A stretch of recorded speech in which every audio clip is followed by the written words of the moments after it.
Vinney, thank you so much for joining the BookThinkers Life-Changing Books podcast. How are you doing today? I'm doing awesome. I'm just so excited to be here with you. Really, Nicholas, the key thing is I got up at 4:15 this morning. 4:15, and it's like, what time is it? 12 or so. But I'm ready. Looks like I just got up. Yes, it does. And you are almost 70 years old. Yes. Yes, I'm so fortunate. Thank God. My genes from my dad and my wife, I pay her gratitude because of my, eating right and everything. And not only that, my exercises, my elliptical upstairs, which I'm on it and I'm holding a meeting, but also just pumping it away. And then I have my television where if I'm not holding a meeting, I'm watching some good motivational video and things like that, and praying and all those good things. Well, we will touch on your morning routine towards the end of today's discussion because I'm fascinated by your energy. You have infectious energy. You're smiling all over the place, and it's great to have you on. So for those in the audience that are not familiar with you and your books, can you introduce yourself and tell everybody a little bit about who is Vinney? Sure, Nicholas. I'm a humble man. I was a young boy in India out of 6 siblings, and I have an older sister, and then me, and then other children, 4 sisters and 2 brothers. And we lived in 1 bedroom apartment, Wow. and a hallway. Never had a television, never had like a refrigerator or, even scooter or something. Just had a bicycle, and we used public transportation, but we were happy. I go back and think about it. We were walking to the school. My first school, when I went to elementary school, was in a tent. When the rain will come, it'll wash out everything. I mean, inside the flooring will get wet and all. I'm trying to remember, but the key thing was, and playing also just the soccer, because we didn't have much money to buy other equipments and all that, but we were happy, really happy. So I broke a lot of toys to get into the toys to see what's the mechanism. So I wanted to become an engineer. In Indian culture, you become a doctor or an engineer, as you see, a lot of IT engineers, a lot of mechanical engineers and doctors. So I became one. I got full scholarship. I couldn't believe it, merit scholarship, because I was very studious boy. My parents, actually, my dad was a very strict disciplinarian, and he would hold a school at nighttime. Wow. And Wow. all the siblings had to study for certain hours after dinner and then be ready for the lecture tomorrow. So that really instilled in us, and which is true now. Our 2 kids, Neil and Monica, they love to read and read and read, and I love to read, and I've ordered thousands of books in the last 40 years, in America. And I think books are the best thing. And thank you. Before even go further, I want to pay gratitude to you, because what you have put together, the Book Thinkers Club and the whole platform, I think it's unique, it's fantastic, and kudos to you. So essentially, I got mechanical engineering degree. I always wanted to be coming here, even when I was in junior high school. Hold on. Junior high school, thinking about college, and then after that. So, goal setting has been in my blood. I really think about bigger goals, higher goals, and write it down and all that. So, I did my engineering, and then I wanted to come for my master's in business administration. And that's what I came to George Washington University in Washington, D.C., with $7 in my pocket. That's all I could bring. My uncle sponsored me. I pay gratitude to him. My grandpa, who paid for my ticket to come here, all those people. My parents didn't want me to come, by the way. They didn't. They thought that they'll lose a boy, which they did. But I kept on helping my parents. Every dime I could save, after keeping my, eating and the lodging, I'll send it to India every month religiously, take care of my sister's weddings and things like that, just a obedient boy. But then the key thing was that's about coming here now, right? Into USA to do MBA. But then when I came to USA, somebody asked me, Vinney, what are you doing for summer? I said, I don't know. I just came from India, thick accent. Nobody could understand me, thin like a pencil. I mean, I was very thin. I'm healthy now. But the key thing was, he said, I'm selling books. I sold books last year. Again, books. We are talking about book thinkers Best right here. subject in the world. Life is a circle. So I sold books, by the way, encyclopedias and Nave's topical Bible and religious books and children books, by the way, door to door, literally door to door, because I was walking door to door outside Atlanta, in Austell, Douglasville, Mableton, all that, and sold door to door books to educate the children. Their parents will then buy those books from us, from a company, which we had anyway. So that converted me from an engineer to a salesperson. It's an amazing story. Thank you. And the good part was that I started enjoying sales more than anything else, and I put my engineering. I worked for a very large company in Bombay, by the way. Many times I don't tell anybody, but Larsen and Toubro is one of the finest companies, which is number one company in America, in India now. It grew and grew and grew. Reliance Group, it's called now. And I just was thinking, what would I be if I stayed there 40 years back, But I think I have wonderful life here with my family and what we have accomplished. But the key thing was that book sales job got me so fired up. And you only could do it for 3 months in the summer. It's a very old established company out in Tennessee.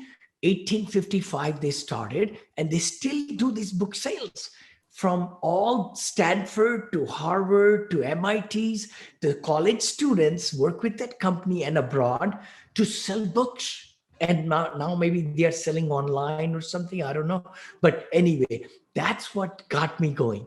Then I came second summer, third summer, 3 summers I did that and saved ton of money, by the way. I didn't have to take any loan, and then also, so that's when my whole beginning was as an engineer converted into a salesperson, sales consultant, marketing person, public speaker, all like that.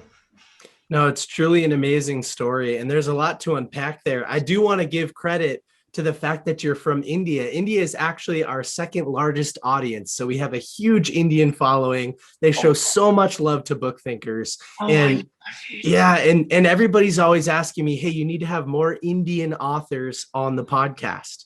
And so we're fulfilling that for everybody. Oh, thank you.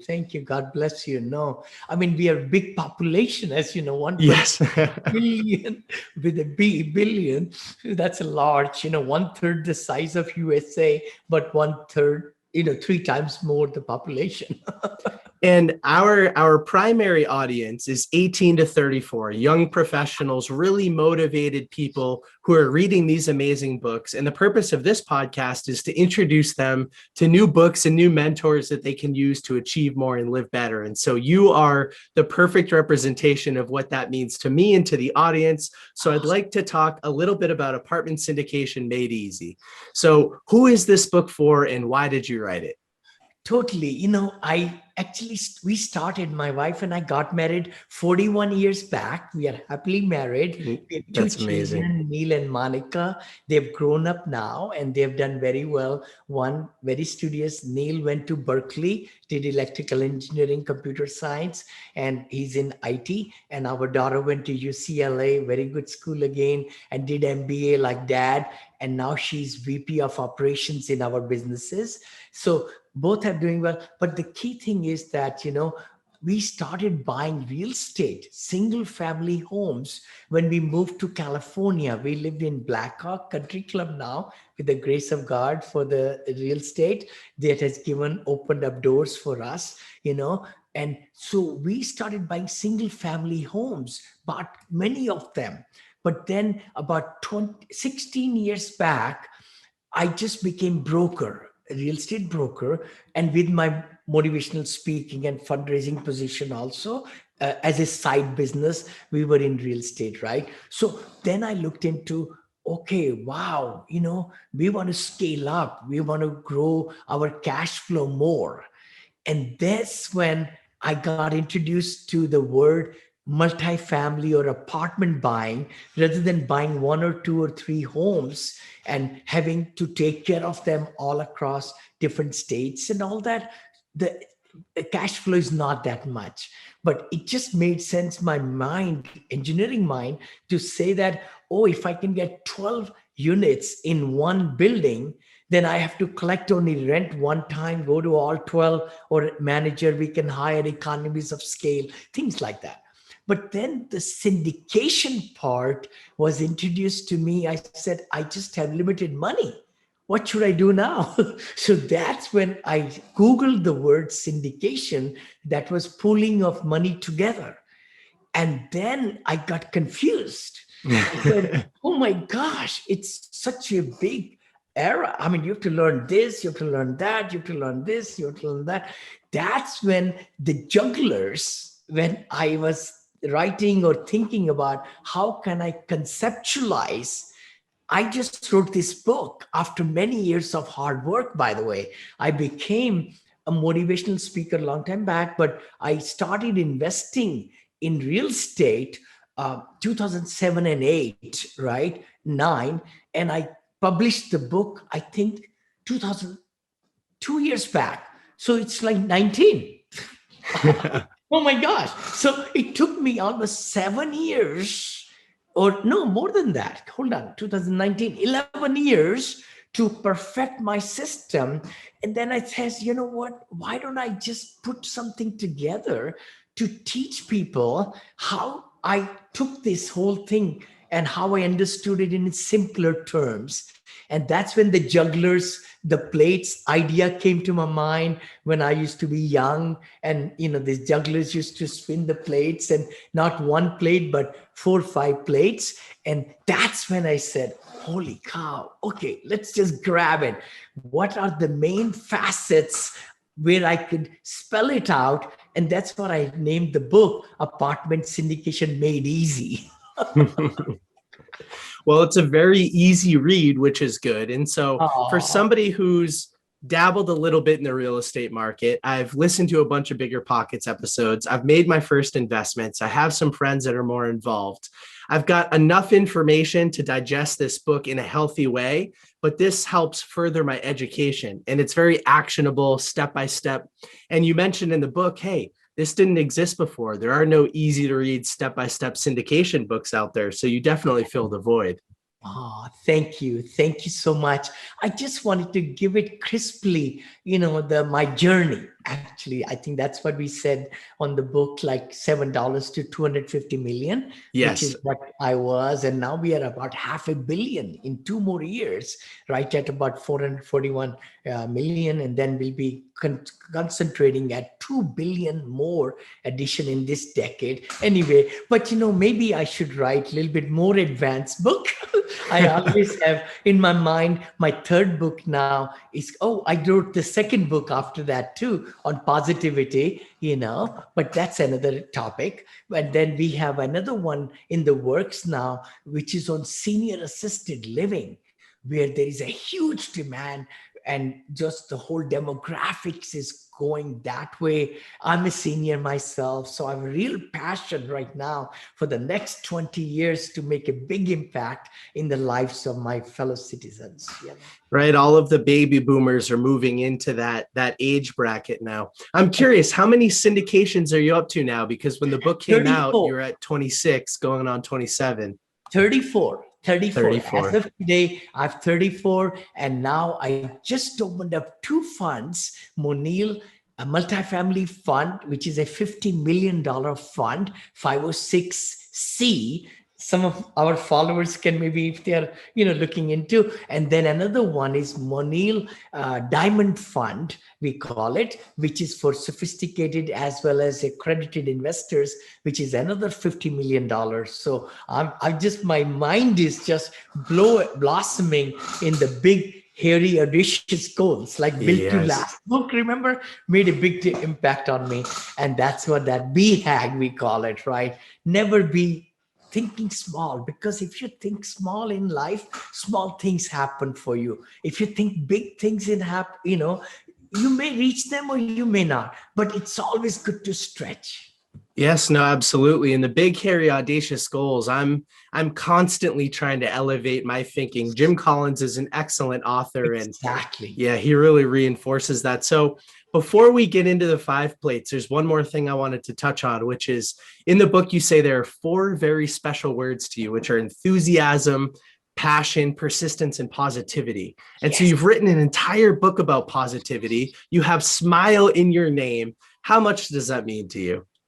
It really means a lot. Actually, I want to thank my wife for that, the second book, because she read my book. She says, wow, the apartment syndication made easy. She says, you really put so much heart out in there.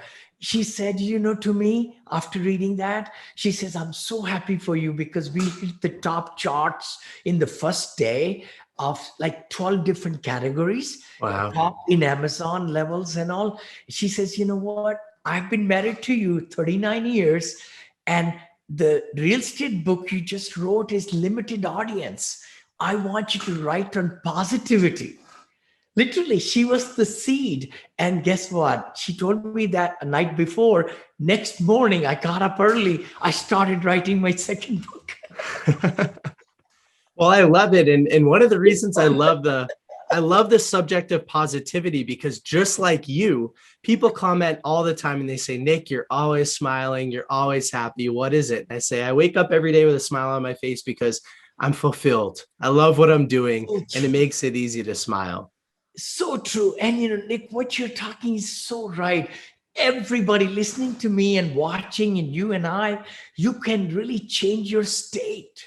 You can change your state. I'm telling you, I was depressed. Let me share with you now this little instance. I told my team, I said 3 days back, 4 days back, I was a little bit depressed.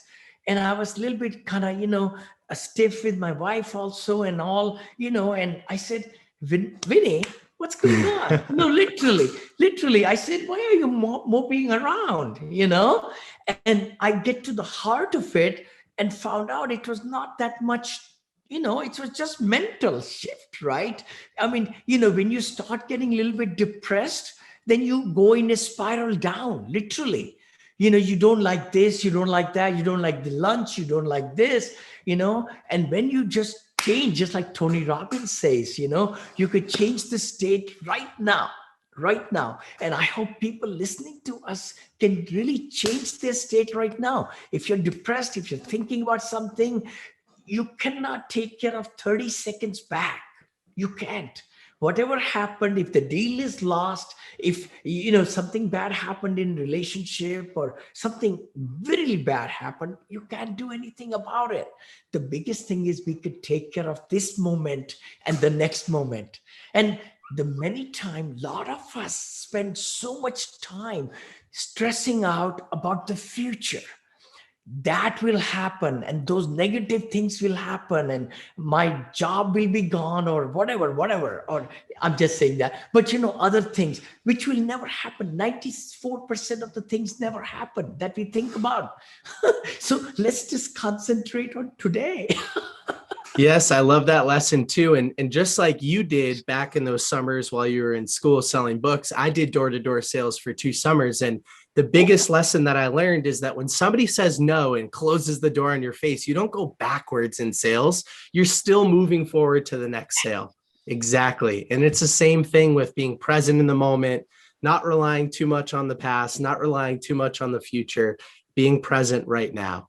And so, yeah, I'd love to learn a little bit more about your daily mindfulness practices towards the end of today's conversation. But I want to make sure for people who showed up today and they said, I want to learn what are the basics of apartment syndication, you've come up with this great metaphor about the spinning plates. And you said that back when you were living in India, there were street performers and entertainers that were spinning plates. And that's kind of where you got this idea from. So true, so true. Jugglers, right? We call them speed. And I said, okay, what's the plate that anybody getting into, investing, right, into commercial space, mostly because single family homes, my wife and I could make decisions, right? And it was simple. We made an offer, it got accepted, we got loan approved by the bank, done. But in the commercial space, it's got lots of moving parts, we call them. So that's why I say the very first plate is to form right teams of people. You got to choose your team members correctly. And actually, I learned big lessons by not having the right partner early on in my life, right? And not only that, I paid for their training also. I've spoken sometime $130,000, $150,000, trained them, took them and paid for their training, but they fizzled out. And that's what fact of life is. Not everybody is going to be as passionate as you are. So you choose your team members correctly. I always say that don't get into an LLC or limited liability corporation, which I did way back. And then we had set percentages. No matter what you worked harder, you got only the same number, right? So that was bad deal. But the good part is, who are the other team members? These are the brokers, the attorneys, the SEC attorney, the loan broker, the appraisers. So those are team members, I call them. Yeah. Yeah. And in that section, you said you could show up and negotiate a deal with much more confidence if you have a great support system and team around you. And so you never want to show up to a deal and feel like your words are empty because you don't really believe in everybody. Totally. And, we talk about credibility kit in my courses, which I have in a full academy now and everything, where I coach and teach and mentor. But you're right. I mean, having that team and putting their images and their bios in your credibility kit tells other people, oh my gosh, you're not just talking to Vinney Chopra. He's got, big team behind it. You're right. Yes. Well, credibility has been a really important thing for me over the years as well, because as I was building out this podcast and this BookThinkers brand, I said, who can I align myself with so that the world will trust me? Yeah. And if you start aligning yourself with better, more established people, then you can sort of skip the line. You can cut the line a little bit and you can feel more confident going to the table with your services. So true. So very true. And again, I talk about syndication a lot. I tell my investors, which is our plate number 2 coming up. Yes. The key thing is we want to make sure that we impress on everybody that we are SEC, Securities and Exchange Commission regulated field, so that our brokers, our team members, everybody, it's transparency. It's the trustworthiness. It's the whole openness, which keeps the players very strong and very, right in the sync of everything happening, right? So you're right. Credibility is number one, where the brokers, credibility with the brokers, if you are genuine and you are understanding their lingo and you are being considerate and you're not bothering them, you're taking care of, replying to them, all the stuff, they will be giving you good deals, which I talked about plate number 3. We'll talk about that. Yeah. Well, let's go a little bit deeper on plate number 2. So you say there's a right way to do it, which you just talked about, and there's a wrong, or there are plenty of wrong ways to do it. So what are some of the common mistakes that people make when they're pitching investors? Oh my gosh, I'm so glad you asked me that question. See, many times people feel, new investors feel, I can talk to this investor and tell me, show him the deal or her the deal, and they need to make a decision right away. It doesn't happen that way. It should never happen that way, because the right way to do syndication in USA, at least, is to have pre-existing relationships. That is the word I say to everybody. You got to start talking to the investors, get to know them, meet with them second time, third time.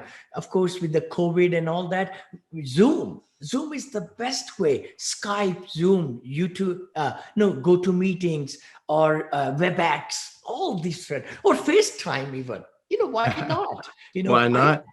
Why not? And I like to record this session and then even send a link back to my investors. Because if I'm meeting with only husband and wife is at work or something, vice versa, like that, if they couldn't be together, it's good to give them what you discussed and show them the PowerPoint presentation and everything. And it's recorded and they can look back and they can feel more secure what you're talking about, reinforce, and then ask you more questions about it. So that's a good nugget, The key thing is you've got to build the trust.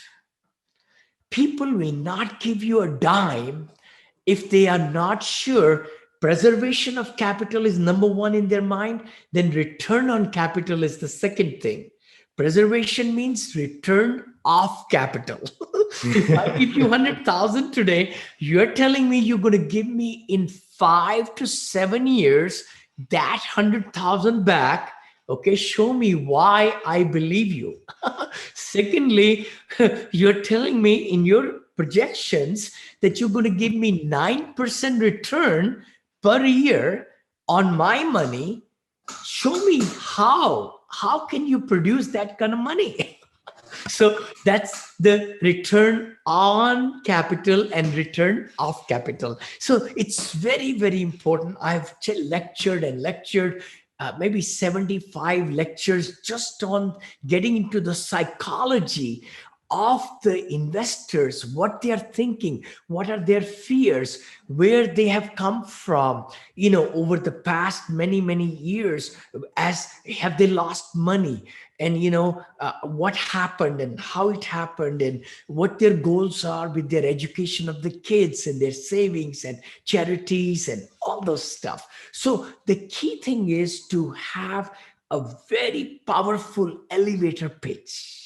Mm-hmm. Well, we'll go to the elevator pitch in just a moment, but I Yes. just wanted to reflect on something you said. I worked in sales for 5 or 6 years prior to really getting into BookThinkers full time. Yes. And I love that analogy about going on a date versus marrying somebody. Like, Yes. you never want to go on a date and then ask somebody to marry you after the first date. You don't know enough about that person and they don't know enough about you. So it sounds like that same thing could be applied to the investing. So true. So very true. You got to not go to the wedding. Nobody will go to the wedding except for that bachelor show or whatever. But that's also, they take 3 months. But you're right. You got to go slowly, because the thing is, you got to build layer after layer after layer of trust and confidence and knowledge. And you're always dealing in educating. Whenever your investors are sitting down with you on coffee or other stuff, and giving them the newsletters and the different articles and showing them how you're analyzing the deals and what kind of assumptions you're making and which emerging market you're heading out to, then only money is going to flow. Money is not going to flow if you just talk to them and say, hey, can I count on you to give me the money now? No. Mm-hmm.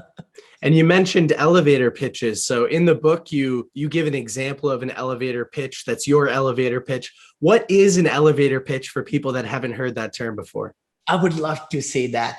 Elevator, just like the word elevator, pitch is, of course, talking to people and showing them what you do. Elevator, just like the elevator goes from ground level to maybe 5th floor or 6th floor or 20th floor, you have very little time. And you have somebody in the elevator with you. So what would you say to that person in short period of time, maybe less than 30 seconds, less than 20 seconds, maybe less than 15 seconds? What could you tell them? Not sell them the program, because you can't, but you can pique their interest to make an appointment with you. Absolutely. Can you give us an example of an elevator pitch for who Totally. is Vinney? Sure. Hi, Nick, I'm Vinney Chopra. I'm a commercial real estate investor, and I'm always looking for investors who are my partners, and they are able to have not only the cash flow monthly or quarterly from the investments we purchase, but also take the upside. And actually, we give majority of our upside and the cash flow to our investor partners. Would you like to meet with me sometime over coffee? Yes, I'm sold. I love it. You did a great job. And I think it's very important. I mean, over time, I've continued to work on mine. And I think no matter who you are or what you do, you should be able to explain in a very simple way what Yes. your purpose is in this world and why people should sit down with you. So you did a great job. Oh, thank you. And that's for everything because we are a marketing machine. Every business needs to be like a beacon of marketing because all the way from CEO to all the way down, because we are always looking at generating more referrals and more clients. And that's where the life and blood is, right? Yeah. It is. It is. So your first plate is all about building a superb team. Your second plate is all about the investors and how to approach investors and build relationships. The third plate is the one that intimidates me the most as somebody who's not great at math. It's all about underwriting and getting that piece worked out. So for people in the audience that are interested in following along, what is plate 3 all about? Okay, I would love to. Building relationships with the brokers and also analyzing the deals that they send it to us so that we could reply back to them. And then it's kind of like cultivating the relationship, just like in plate number 2 with the investors. And that's a pretty big plate, by the way. The number 1 plate is small plate. Number 2 is the big plate. Number 3 is also very big plate, but not as big as number 2. Because you do want a couple of emerging markets, at least 2, because you want to start building with the broker network in that market. And also I try to teach that you got to first figure out, that's plate number 4 actually, which is loan qualification. Yes. I kind of I was thinking about putting it even before number 3, but then I said, let me just put it on 4. And then the 5 plate, of course, is when you buy the property, right? So that's the last one. But the small plate also is number 4 to find out what can you qualify? Why are you doing this whole thing? If you can qualify, if you don't know how big units of the apartments or commercial space or mobile home park or office space or shopping center, whatever we are trying to buy, any commercial thing, but the key thing is to find out what the net worth is and what the net worth combined is with your partners or a principal. We call it as a principal. We'll talk about 4th plate, but the key thing I wanted to bring right now was don't waste the time of brokers if you are not going to buy in that level of, because you can look at the brokers who are very specialist in 4plex, 5plex, 5 units, 10 units, 15 units. These are special brokers. They deal in those kind of things.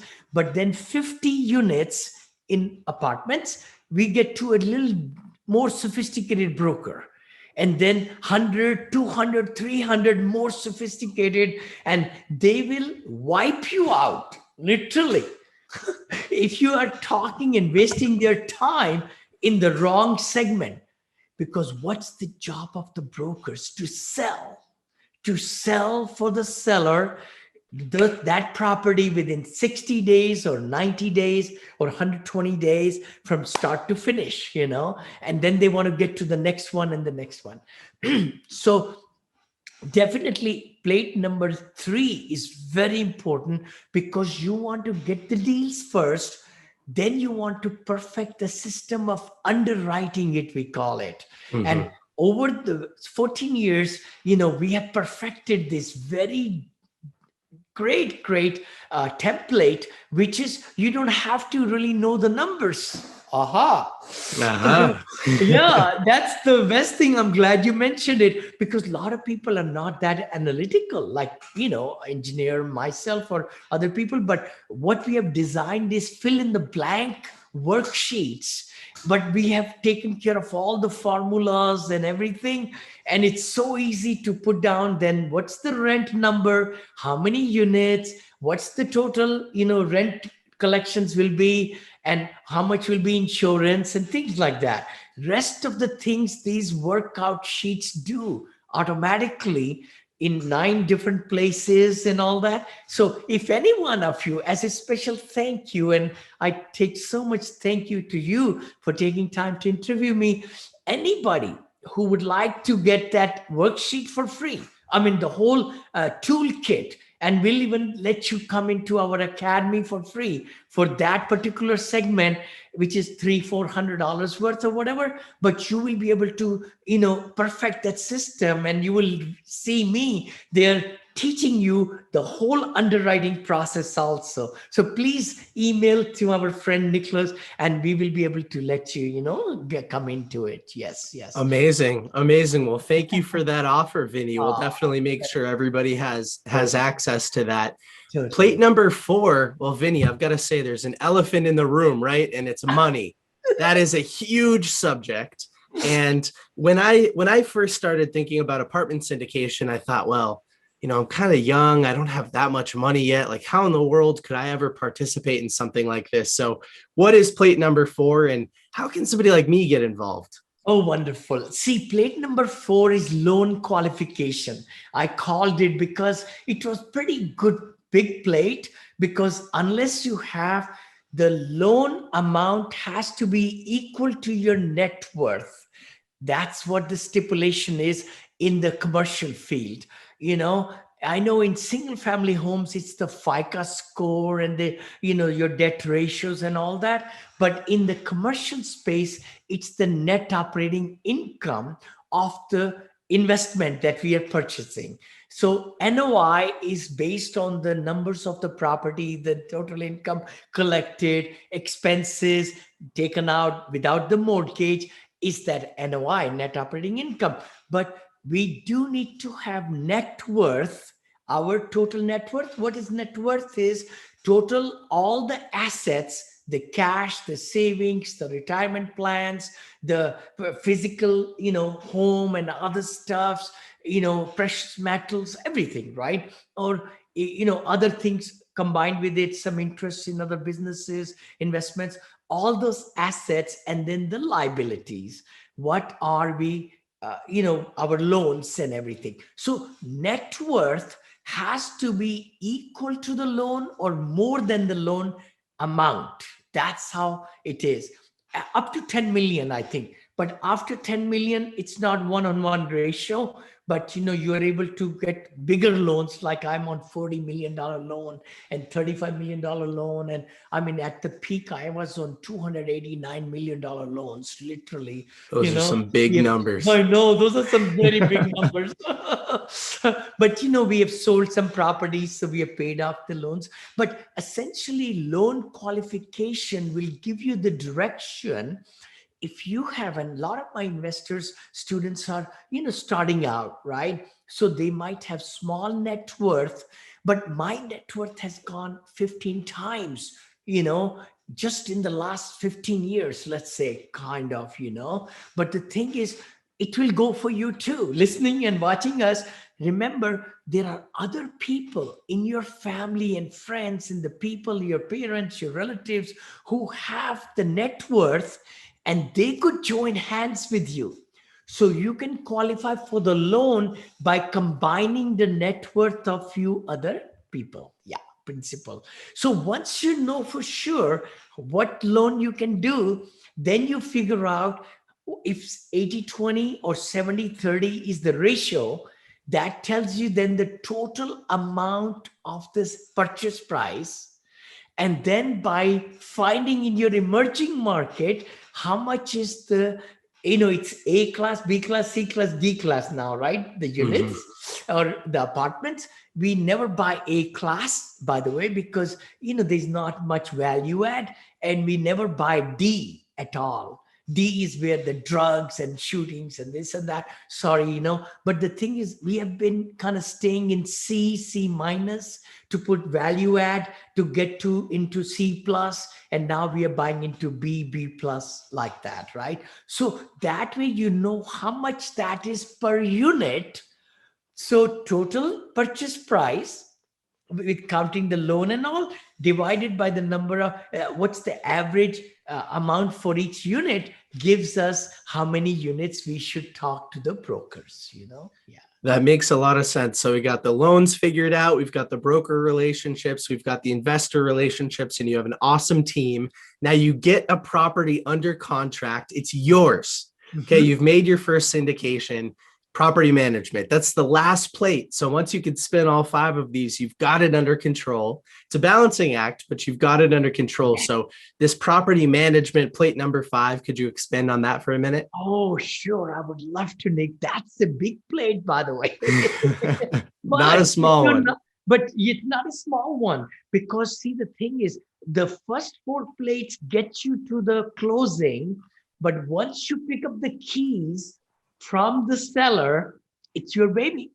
And starting out with the investors who are starting out, I always teach, you got to get the property management company involved during the sales closing process, in the due diligence even, so that they are doing the lease audit, the physical audit, all that, right, of the property. And then they will charge you certain percentage to manage the asset, we call it, per month, depending on the rental income and all that. Percentages change.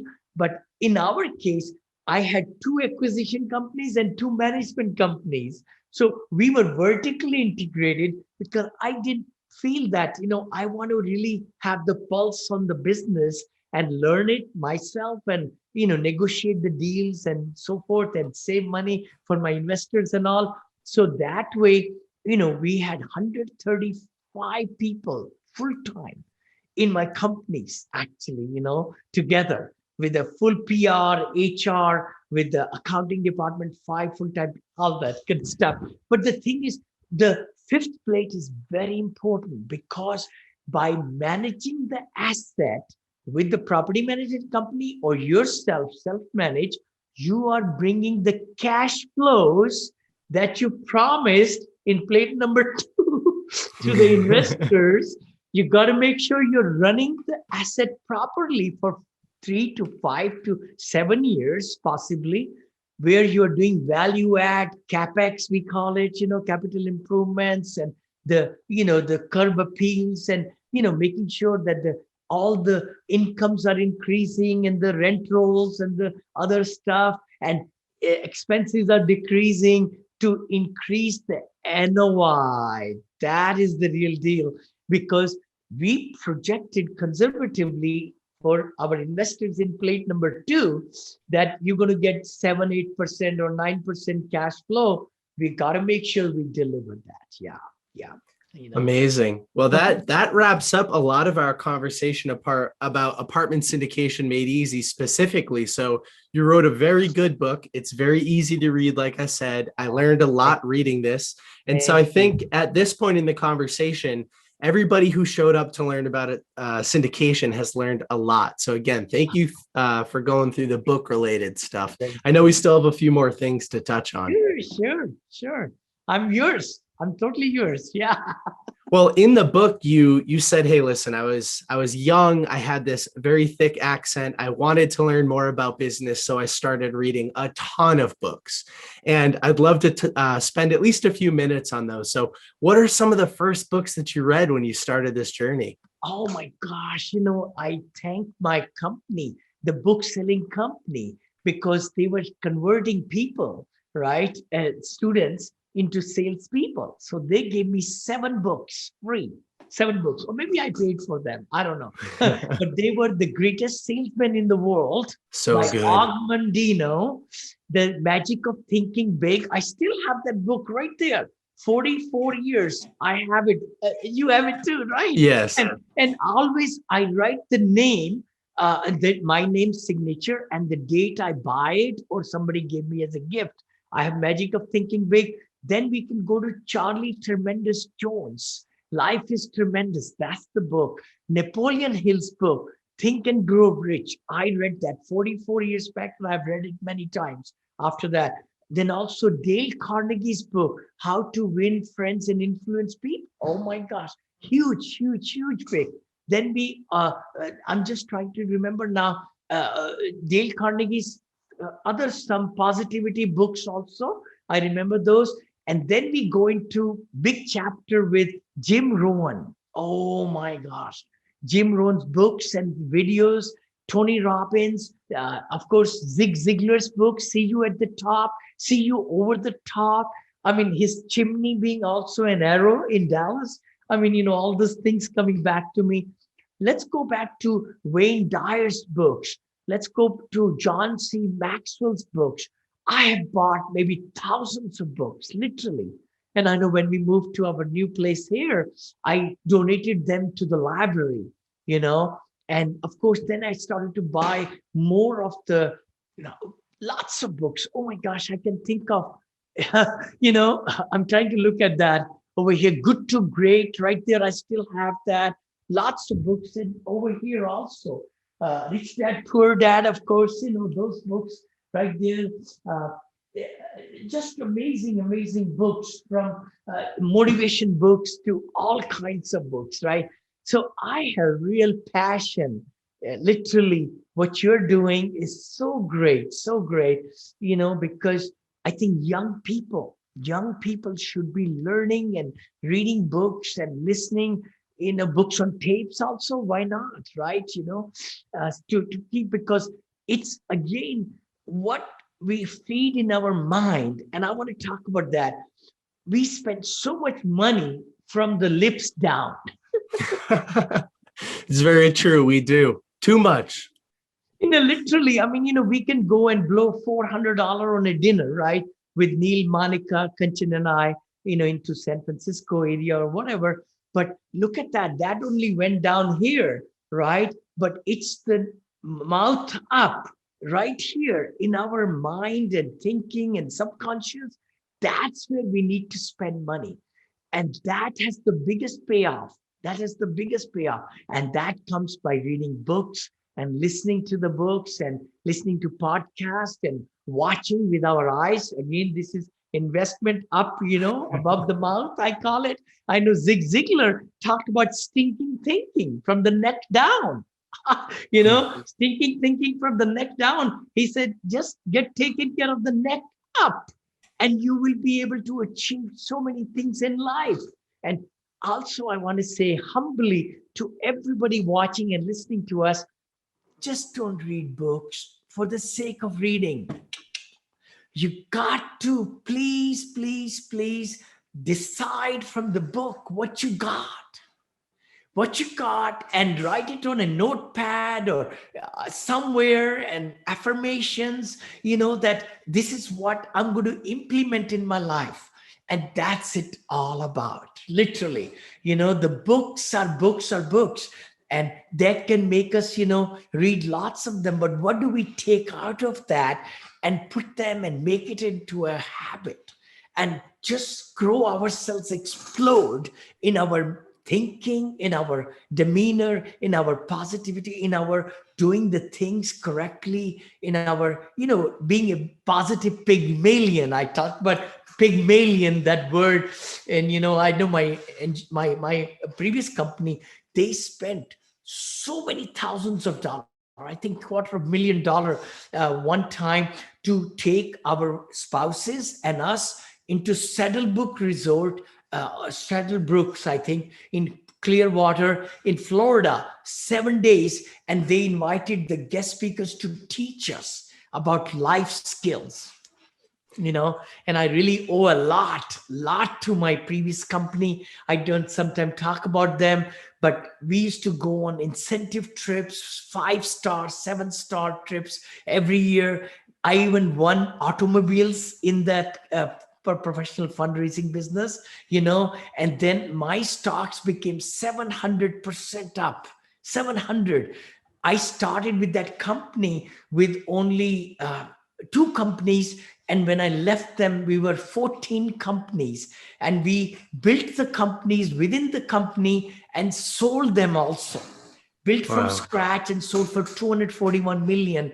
And wonderful company, which really shaped me and my mentors and my engineer, my sales managers and all. And I grew as a top stockholder within the company and became pretty positive impact around. That's how I moved to California when we were married 41 years back. They said, Vinney, we would like you to expand the out west region for us. So, I really owe a lot to so many great mentors in books, in tapes, and my other fellow people who have shaped my thinking. And I pay gratitude to everybody. Yeah.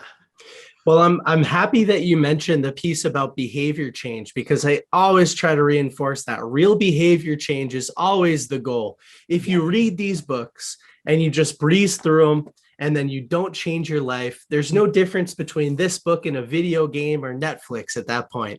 And so these books are meant to be used. I write all over mine. By the way, I think I mentioned this on your podcast, which I was on a few months ago, that I always write on the inside cover as well. I write my name, who gave it to me, whether I listened to it or I read it on an ebook. Most of them are physical. And I write notes, I circle, I tear pages out, I put them up next to my mirror sometimes as affirmations. Like, I love ripping these things apart. I love it. Love it, love it, love it. Because see, that's the real deal. We want to grow. It's a short life. Very short life. And I say that many times, in the dinosaur years, if we look at the whole millions of, span, we won't even have a line, and we might be not even on that line at all. So even if we live 100 years of age, we are just a small peck. So don't get worried about a lot of things in life. Just make the best of the best of the best, which we can make it right now. I want to really stress my another book. I'm so sorry. Power of Now, Eckhart Tolle, New Earth, Eckhart Tolle. Oh my gosh, my life has changed. And not only that, Alan Lenkin's book, How to Control Your Time and Control Your Life. Major impact on my life. Super Self was another book which changed my life. I can't let Stephen Covey go. Sorry. 7 Habits of Highly Effective People. 8th Habit. Taught me so much about the quadrants and how to really spend time in the preparation and the thinking time. The 4th quadrant, not urgent and not necessary, but I think that's what, not urgent, not something like that. But the thing is, we spend so much time in the first 2 or 3 quadrants. We never spend time in the 4th quadrant. That's what I would make appointment with me. I've done it over all my life.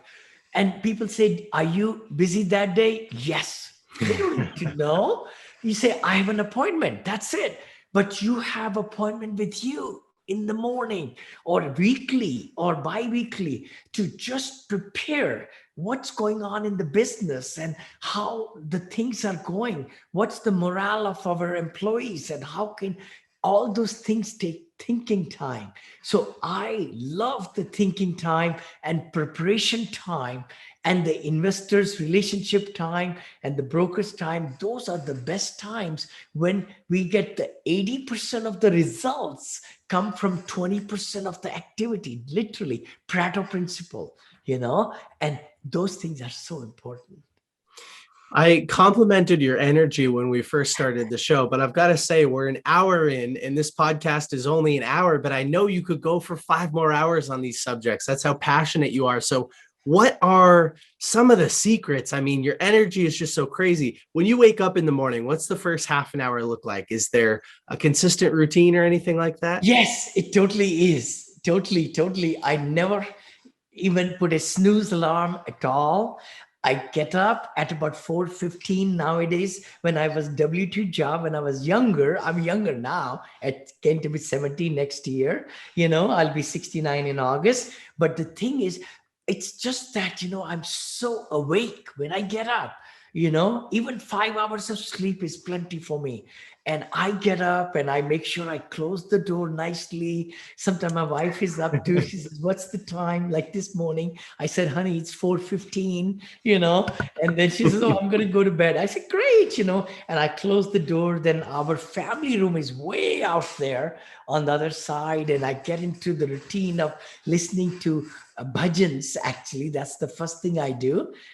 My Hanuman Chalisa, Indian, my audience, your audience will really understand. I've been a big bhagat of Hanuman ji and Ram ji and Krishna ji, our gods and goddesses.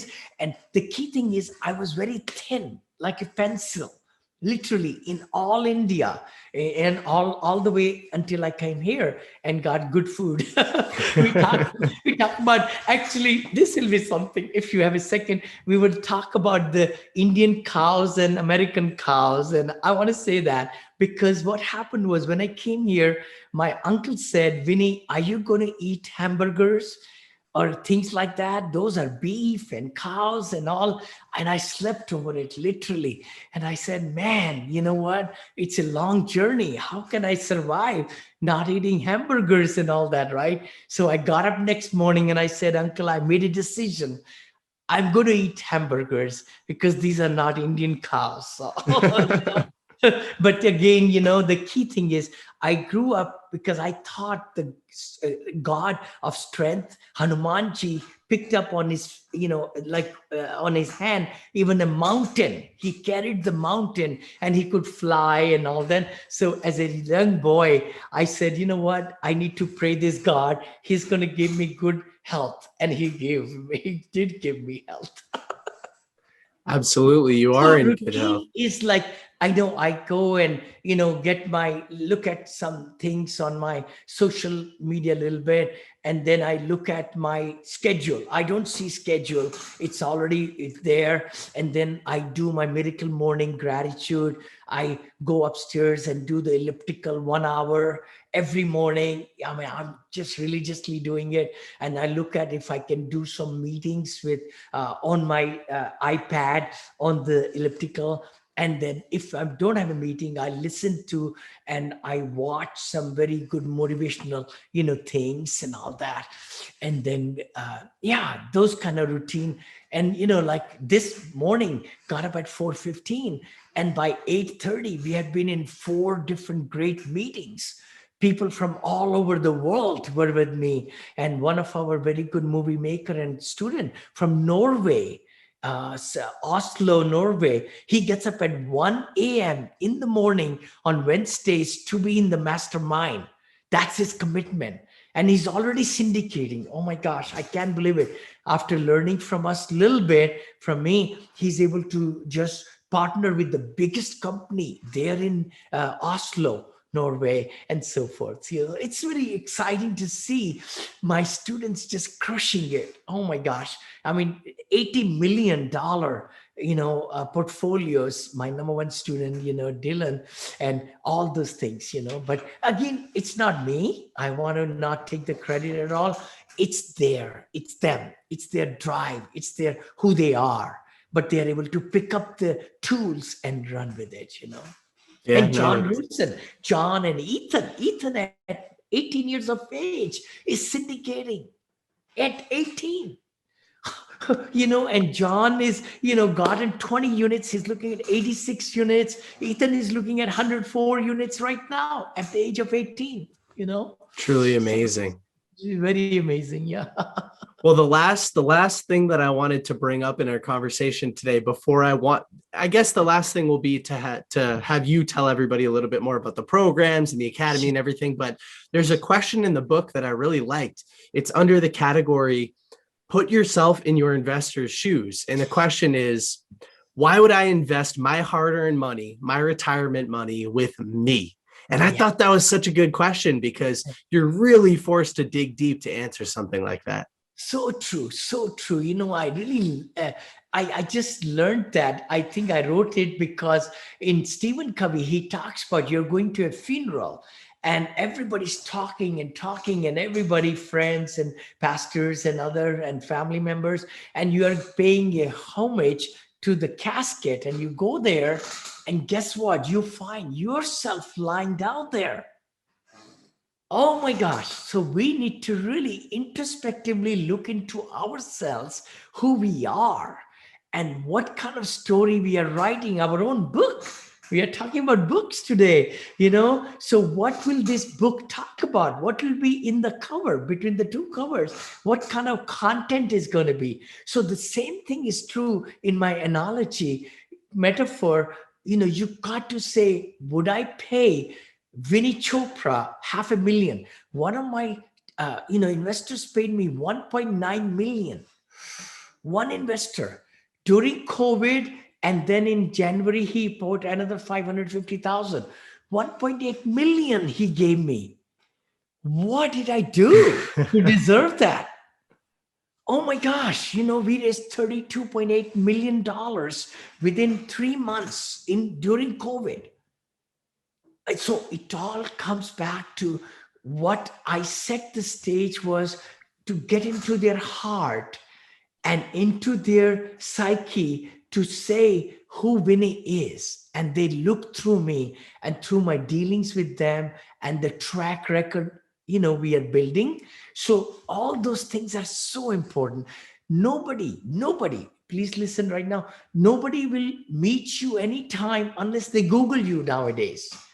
They're going to Google you. They're going to look for any kind of reviews. They will write your full name. As a matter of fact, one of my $500,000 investor, he said, I'll commit $500,000. In 2 days, he says, Vinney, I want to meet you again. I found a lot of bad things about you. Literally. It's only 10 minutes away from where I live. I said, oh, really? I said, let's meet. And we did a Zoom meeting, right? His dad and everybody were there. And they said, Vinney, we did research on you, and this loan and this jury and this thing. They had the wrong Vinney Chopra. Oh, wow. So I gave them my real name, Vinod, K. Chopra, my social security number. I gave them. I said, please investigate now. And then they did it. And 2 days later, they wrote a check for $500,000. Well, I can tell you're a very genuine person, and it's so easy to talk to you. You're so knowledgeable. You've read these thousands of books. You've built this huge portfolio. You have so many students that are building their own great resumes. So it's truly amazing what you've done. And I'm sure this is really the second conversation since I was on your show as well. But I'm sure this will be the first of many, or the second of many more conversations over the years. And I'm excited for BookThinkers to be partnering with you guys and promoting your work. But for those who are just as energized as I am and want to learn more, where should they go? What should they do? Totally. No, thank you again, Nicholas. You spent great time with me. I really thank you, and all the audience who's watching us and listening to us. Please comment and share this podcast if you got some out of it. Again, Vinney Chopra is my website. V as in Victor, I-N-N, Nancy, E-Y, elephant, yellow. Chopra, like Deepak Chopra. I'm no relative of Deepak, but he's accomplished so much in USA. So Chopra, Chopra.com. So Vinney Chopra, and you could just email me directly by just saying Vinney at Vinney Chopra. I read every email. My team reads it, will reply, and we can help you in any way. You could passively invest with us. We have 506C. The fund, Monil Investment Multifamily Fund, which is for accredited investors only. And we can advertise, we can talk about it. We don't need a pre-existing relationship with that one. But we have another fund, which is 506B simultaneously, which is Monil Diamond Fund. We named it a little differently. And if you would like to learn from the academy, we got multifamilyacademy.com, multifamily syndication academy.com, or you can just go to vinneychopra.com/academy. all those places.